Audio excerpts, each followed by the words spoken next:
السلام عليكم. اهلا في جيزة الهاند ميد مع ريم. النهارده هشتغل كوفية كروشيه بغرزة استراكان. الغرزة عبارة عن تكرار سطرين. هشتغلهم دلوقتي على جزء صغير، وتقدروا تكرروا الغرزة لحد ما توصلوا للطول المناسب للكوفية بتاعتكم.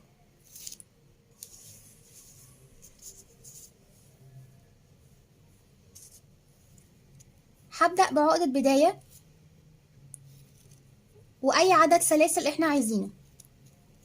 الغرزة مش مقيدة بعدد محدد من السلاسل.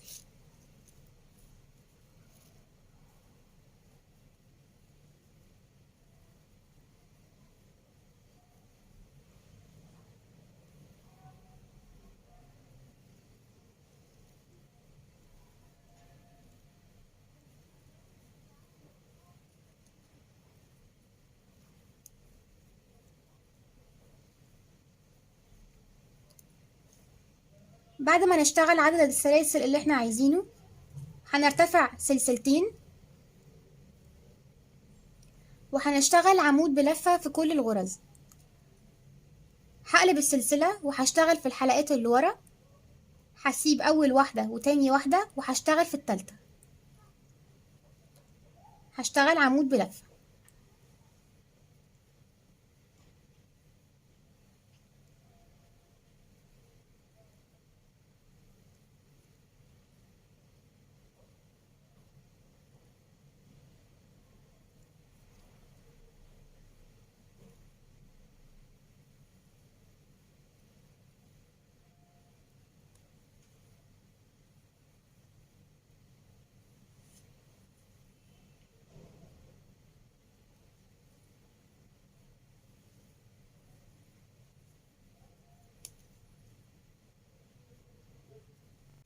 اشتغلت أول سطر كله عبارة عن عمود بلفة. في ملحوظة مهمة عايزة أقولها بخصوص سلاسل البداية. السلاسل ضروري إنها تكون واسعة.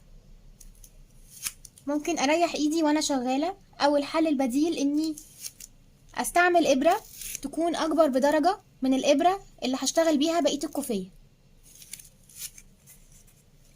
دلوقتي هبدأ في السطر التاني. هرتفع 5 سلاسل،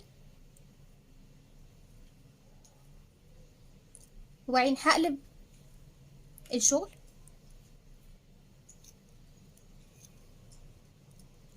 هسيب أول غرزة اللي فيها الارتفاع، مش هشتغلها. هشتغل في تاني غرزة في الحلقة الخلفية فقط. هعمل غرزة منزلقة. أول غرزة أهي هسيبها واشتغل في اللي بعدها في الحلقة الخلفية فقط.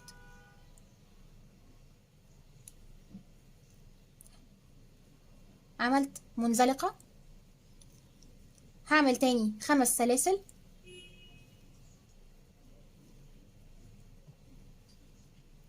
الغرزة اللي بعدها هشتغل في الحلقة الخلفية، هعمل غرزة منزلقة.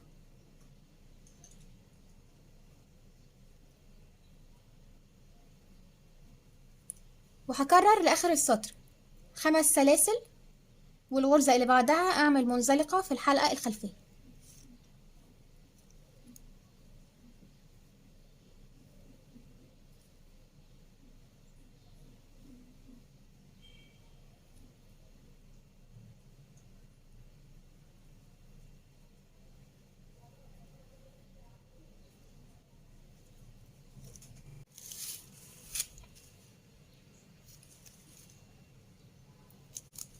خلصت السطر التاني من الغرزة. هبدأ دلوقتي في السطر التالت. السطر التالت هشتغله في الحلقة الأمامية من غرز السطر الأول. احنا اشتغلنا السطر التاني في الحلقة الخلفية من غرز السطر الأول. السطر التالت هشتغله في الحلقة الأمامية من غرز السطر الأول، بمعنى اني عندي السطر التاني والسطر التالت الاتنين هشتغلهم على السطر الأول. هرتفع دلوقتي سلسلتين وهقلب الشغل. هشتغل في أول غرزة، الغرزة اللي فيها الارتفاع، عمود بلفة.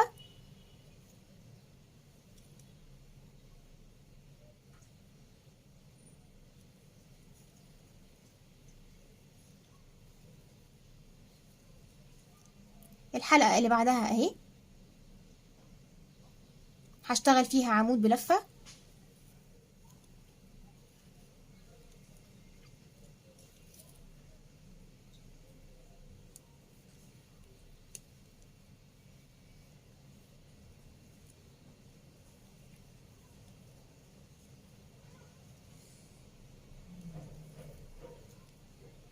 وهكرر لاخر السطر. وده هيكون الغرزة بتاعتي عبارة عن تكرار للسطر التاني والسطر التالت.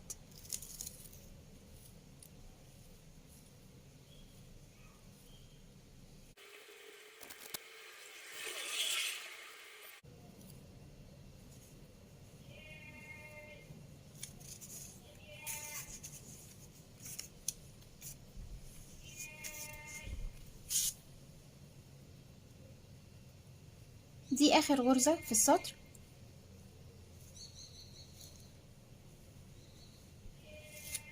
هرتفع 5 سلاسل عشان السطر الرابع. هقلب السطر، هسيب الغرزة اللي فيها ارتفاع وهشتغل في الغرزة التانية في الحلقة الخلفية فقط. تكرار السطر التاني، منزلقة في الغرزة التانية الحلقة الخلفية، وهشتغل 5 سلاسل. الغرزة اللي بعدها منزلقة في الحلقة الخلفية،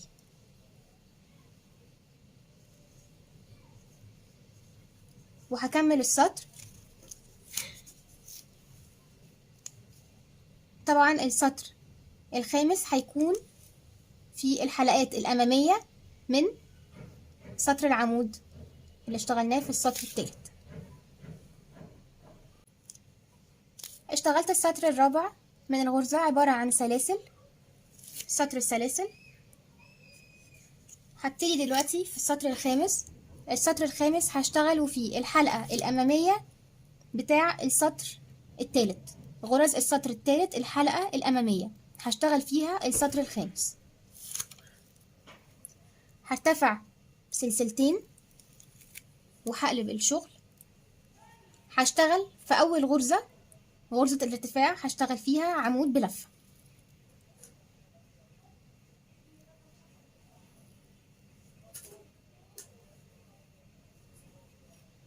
وهكرر لآخر السطر كله غرز عمود بلفة.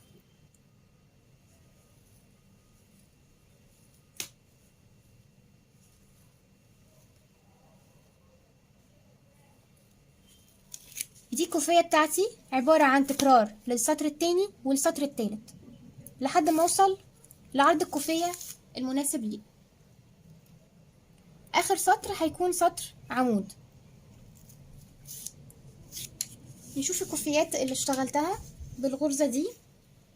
الكوفية دي عرضها 14 سنتي وطولها 175 سنتي. اشتغلتها بخيط هيمالايا افريداي. استهلكت مني 4 بكرات. اشتغلتها على فتلتين من الخيط بإبرة 5.5 ملي. الكوفية التانية اشتغلتها بخيط أليز سكريم بيبي باتك. اشتغلتها على فتلتين برضو، عرضها 14 سنتي، طولها 165 سنتي. استهلكت مني 4 بكرات. كده خلصنا شرح الغرزة. يا رب تكون عجبتكم ويا ريت تجربوها. لو في اي سؤال يا ريت تسيبولي في الكومنتس وباذن الله ارد عليه على طول.